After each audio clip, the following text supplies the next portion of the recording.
The fluorescent lights of Incheon Airport felt colder than Adanna had imagined. She stood frozen at the arrival's gate, her Nigerian passport clutched in trembling hands, watching families reunite in tearful embraces while she scanned the crowd for a man she'd never met. Her younger sister's voice echoed in her mind from their last phone call. "You're really going through with this arranged marriage? To a Korean man you've only seen in photos?" Adanna had no answer then. She still didn't. A man approached holding a sign with her name misspelled. Adanna Okonkwo. He was older than she expected, maybe mid-50s, wearing an expensive suit that screamed corporate power. Not her fiancé. Relief and dread twisted in her stomach simultaneously. "Miss Okonkwo." His English was crisp, businesslike. "I'm Mr. Kang, representative of the Choi family. I'll be escorting you to your accommodation. Mr. Choi Hyun-woo sends his apologies. Business detained him." Business? Always business. She'd been in Korea exactly 7 minutes and her future husband was already choosing work over meeting her. This marriage was a transaction brokered by her father's former business partner, a solution to her family's crushing debt, and the Choi family's need for international expansion connections in West Africa. She was 29, educated but unemployed after her father's company collapsed, and her family saw this as salvation. She saw it as surrender. The car ride through Seoul's glittering streets felt surreal. Skyscrapers pierced the night sky like glass daggers, neon signs flashing in Hangul she couldn't read. Everything moved fast here. Cars, people, even the rain that had just started falling seemed urgent, purposeful. Mr. Kang remained silent except to point out landmarks she was too numb to appreciate. They stopped at a luxury apartment in Gangnam, 23rd floor, floor-to-ceiling windows overlooking a city that felt like another planet. Mr. Kang handed her a folder thick with documents. "Your schedule for the next 2 weeks.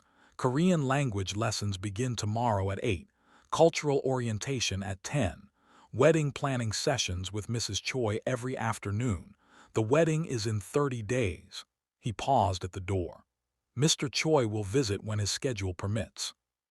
When his schedule permits, not when he chooses, when business allows. Adanna waited until the door closed before she let the tears come. She'd traded her identity for her family's survival, and she hadn't even met the man who'd purchased her future. The Korean Language Academy was housed in a building that smelled of old books and green tea. Her instructor was a woman named Ms. Park, patient but intense, who spoke slowly as if Adanna were a child. But it was during the break, standing in the hallway nursing a vending machine coffee, that her life fractured. She heard humming first, low, melodic, heartbreaking. Then she saw him through a practice room's glass window, a young man, maybe early 30s, sitting at a piano with his eyes closed, fingers dancing across keys that sang with such raw emotion that Adanna forgot to breathe. He wore simple clothes, his hair slightly too long, and when he opened his eyes and caught her staring, she saw something she recognized instantly: captivity. He stopped playing. Their eyes locked for 3 seconds that felt like 3 hours. Then he smiled, sad, knowing, dangerous, and Adanna's carefully constructed walls trembled. She learned his name was Jae-sung, not from him but from the academy's chatty receptionist who seemed eager to gossip in broken English.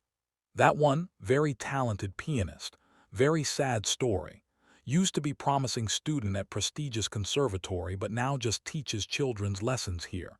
Some say family scandal, some say broken heart, very mysterious. Adanna found herself arriving early to her lessons, timing her breaks to coincide with his. They never spoke, but they watched each other through glass, her in the hallway, him at the piano, both trapped in different prisons wearing different chains. The third week she arrived to find him in the hallway, arguing in rapid Korean with an older woman. The woman's voice was sharp, cutting. Yi-sung's responses were quieter but firm.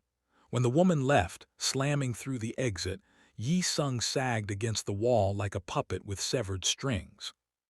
"You speak English?" Adanna surprised herself by asking. He looked up startled. "Yes, you're the Nigerian woman I've seen you watching." You've been watching back." His smile was painful. "Hard not to, you look how I feel." They shared coffee in the academy's small courtyard. Jae-sung spoke slowly, carefully, like someone who'd forgotten how to have real conversations. He'd been engaged once to a woman from a powerful chaebol family, an arranged match that would have secured his family's failing pharmaceutical company. But he'd fallen in love with music instead, chosen passion over duty, and his fiancé's family had destroyed his career in retaliation. His own family disowned him. Now he taught scales to children and played in empty rooms, a cautionary tale about what happens when you choose yourself. "And you," he asked, "why do you look like you're drowning?" She told him everything. About the arranged marriage to Choi Hyun-woo, a man she'd still never met. About the schedule that controlled every hour. About feeling like merchandise being prepared for delivery. "Have you met him yet, your fiancé?" "No, he's always busy. Too busy for his own wedding, apparently." Jae-sung's expression darkened with something Adanna couldn't read. "Busy with what?" "I don't know, Mr. Kang just says business matters. Why?" But Jae-sung had gone pale, his hands trembling around his coffee cup. "What did you say his name was?" "Choi Hyun-woo, do you know him?" The silence that followed lasted too long. When Jae-sung finally spoke, his voice was hollow. "I need to tell you something, about Hyun-woo, about why I really lost everything." He took her to a small park, away from listening ears. The story he told made Adanna's blood run cold. Hyun-woo wasn't just busy with business. 5 years ago, Jae-sung's former fiancée, the woman from the powerful family, had left Jae-sung not because he chose music, but because she'd fallen in love with someone else, with Hyun-woo. Hyun-woo had seduced her deliberately, strategically, to acquire her family's pharmaceutical patents. Once he got what he needed, he discarded her. She'd attempted suicide. Survived, but barely. Her family blamed Jae-sung, destroyed his reputation, and Hyun-woo walked away richer and untouched. "He's a predator, Adanna. He doesn't marry for love. He marries for assets. Your family's African business connections, that's what he wants. You're just the vehicle." Adanna felt sick. "Why didn't anyone warn me?" "Because people like Hyun-woo control narratives. They bury truth under money and power. I tried to expose him once. It cost me everything." He grabbed her hands, desperate. "Don't marry him, please. I know we just met, I know I have no right, but I'm begging you, find another way." "There is no other way. My family's debt." "I'll help you. I don't have much, but I'll help you find something, anything." His intensity frightened and thrilled her simultaneously. "You don't deserve to be sacrificed." That night, alone in her sterile apartment, Adanna made a decision that terrified her. She would meet Hyun-woo, but not as his obedient bride-to-be, as his investigator. She finally met him at a restaurant so expensive it didn't have prices on the menu. Hyun-woo was handsome in a calculated way, perfect hair, perfect suit, perfect smile that never reached his eyes. He apologized for his absence with the smooth charm of someone who'd practiced the words. "Business is demanding, but you understand. Your father was a businessman. You know sacrifices must be made." Every word felt rehearsed, every gesture controlled. He asked about her family's connections in Nigeria, Ghana, Kenya. Named business contacts. Asked about logistics, trade routes, political relationships. He never asked about her dreams, her fears. What made her laugh? He was conducting an acquisition meeting, and she was the asset being evaluated. When dinner ended, he kissed her cheek, cold, perfunctory, and promised they'd spend more time together once the merger details are finalized. He'd actually said merger, not marriage, merger. Adanna went straight to the academy, found Jae-sung playing piano in the dark, moonlight streaming through windows. He stopped when she entered. "He's exactly what you said," she whispered. Jae-sung crossed the room in 3 strides. "Then leave. Tonight, I'll help you disappear." "I can't, the debt." "We'll find another way." "There is no other way, Jae-sung." Her voice cracked. My father's pride, my mother's health, my sister's education, they all depend on this marriage. I can't be selfish. It's not selfish to save yourself from a monster. They stood inches apart, breathing hard, the air between them crackling with everything they couldn't say. Then Jae-sung kissed her, desperate, reckless, world-ending, and Adanna kissed him back, drowning in the first real thing she'd felt since arriving in this city of beautiful lies. They met in secret after that, early mornings before her lessons, late nights after his teaching ended. He showed her the Seoul tourists never saw: tiny jazz clubs in basement spaces, street food vendors whose tteokbokki tasted like love, neighborhoods where art mattered more than money. With him, she could breathe. Without him, she was suffocating. But the wedding date approached like an execution. Adanna tried to find alternatives, loans, jobs, anything to free her family without sacrificing herself. Every door slammed shut. Korea didn't want foreign workers without specialized skills. Her architecture degree from Nigeria meant nothing here. She was trapped. 1 week before the wedding, Choi Hyun-woo summoned her to his office. The building was glass and steel, impersonal as a morgue. His assistant led her to a conference room where Choi Hyun-woo sat with lawyers and contracts. "Before we proceed," he said coldly, "I need you to sign these documents transferring your father's remaining business contacts and intellectual property to Choi Corporation.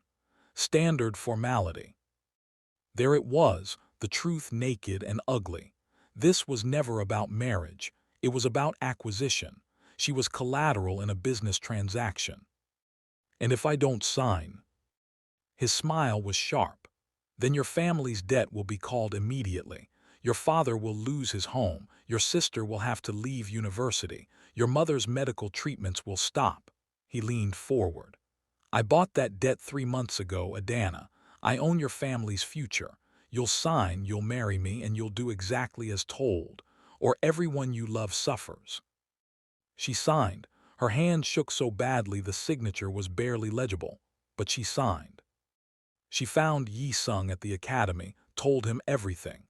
He pulled her into his arms, and she felt him trembling with rage and helplessness. "Run away with me," he whispered. "Tonight we'll leave Korea, start over somewhere he can't find us. He'll destroy my family. He'll destroy you. Adanna, please." "I love you." The words came out broken. "I love you, and I can't save myself and save them. I have to choose." Jae-sung pulled back, tears streaming down his face. "Then choose yourself. For once in your life, choose yourself." But she couldn't. The wedding was in 6 days. 5 days before the wedding, Jae-sung appeared at her apartment at midnight, wild-eyed and frantic. "I found something. Evidence. Choi Hyun-woo's been embezzling from his own company, hiding assets offshore. If we expose him, his own family will turn on him. He'll lose everything, your family's debt included." "How did you?" "My ex-fiancé. She's been gathering evidence for years, waiting for the right moment. She wants revenge, and she's willing to help you." He grabbed her shoulders. "We can destroy him, Adanna, but we have to move fast." They spent 3 days building the case: emails, financial records, testimony from Choi Hyun-woo's other victims. Women he'd used and discarded. Business partners he'd betrayed. A pattern of predatory behavior spanning years. They prepared to go to the prosecutors. Then the night before they planned to expose him, Adanna received a video message. Her father tied to a chair in an unfamiliar room. Choi Hyun-woo's voice cold and amused. "You thought I wouldn't notice you digging. Call the prosecutors and he dies. Disappear with that pianist and he dies. Show up at the wedding, smile, play the Grateful Bride, and maybe, I'll let him live." The message ended. Adanna's phone rang immediately. Choi Hyun-woo. "Your choice, Adanna. Your family or your freedom. You have 12 hours to decide." She looked at Jae-sung, saw her own terror reflected in his eyes. Outside, Seoul glittered with a million lights, beautiful and merciless. "I can't let him die," she whispered. Jae-sung's face crumpled. "Then I'll lose you." "You already have." The wedding was in 10 hours. Adanna Okonkwo stood at her window, watching dawn break over a city that had promised nothing and taken everything, and wondered if she'd find the courage to walk into that church. Jae-sung's final words haunted her. Sometimes the bravest choice is the one that burns your whole world down. But whose world would burn, hers, or everyone she loved? The sun rose, the clock ticked, and Adanna still didn't know what choice she'd make when she stood at that altar. The end. What happens at the altar? Does Adanna sacrifice herself to save her family, or does she finally choose freedom, even if it costs everything? The answer will determine whether love survives or whether she becomes another one of Hyun-woo's casualties.